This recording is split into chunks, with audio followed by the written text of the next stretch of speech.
लग्नानंतर होईलच प्रेम या मालिकेतील पुढील भागात आपल्याला पाहायला मिळणार आहे. इकडे रूममध्ये काव्याने पार्थसाठी कॉफी बनवलेली असते.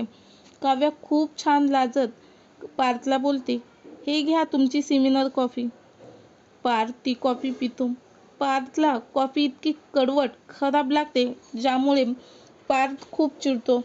पार्थ बोलतो, ही काय कॉफी आहे? ही असली घाणेरडी कॉफी मी कधी आयुष्यात पिलो नाही. पार्थ काव्यावर खूप चिडतो. त्यामुळे काव्याला खूप वाईट वाटतं. पण पार्थ नाटक करत तर नसेल ना? ही खरंच रम्यानेच पार्थच्या कॉफीत काहीतरी टाकलं असेल ज्याने कॉफी खूप घाण आणि कडवट लागत असेल. तर दुसरीकडे नंदिनी भाजी निवडत असते तेव्हा तिला तिथे पेपर दिसतो. नंदिनी तो पेपर पाहते. पेपर पाहून नंदिनी खूप थक्क होते. नंदिनी बोलते, आनंदी निवासची निलामी. नंदिनी जाब विचारण्यासाठी धावतच जीवाकडे जाते.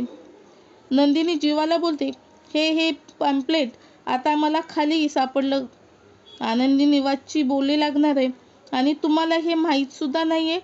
त्यावर जीवा बोलतो, या कागदाच्या तुकड्यामध्ये एवढी ताकदच नाहीये नंदिनी. तू घाबरू नकोस, पॅनिक होऊ नकोस. मी असं काहीही होऊ देणार नाहीये. मी तुझा आनंद निवास कुणाच्याही हातात जाऊ देणार नाहीये नंदिनी. तर येणाऱ्या भागात जीवा आता आनंद निवासची बोलणी कशी थांबवणार आणि आनंद निवास नंदिनीला कशा प्रकारे परत देणार हे येणाऱ्या भागातच समजणार आहे. तर असेच मालिकेचे डेली अपडेट पाहण्यासाठी आपल्या चॅनलला सबस्क्राईब करा आणि व्हिडिओला लाईक करा.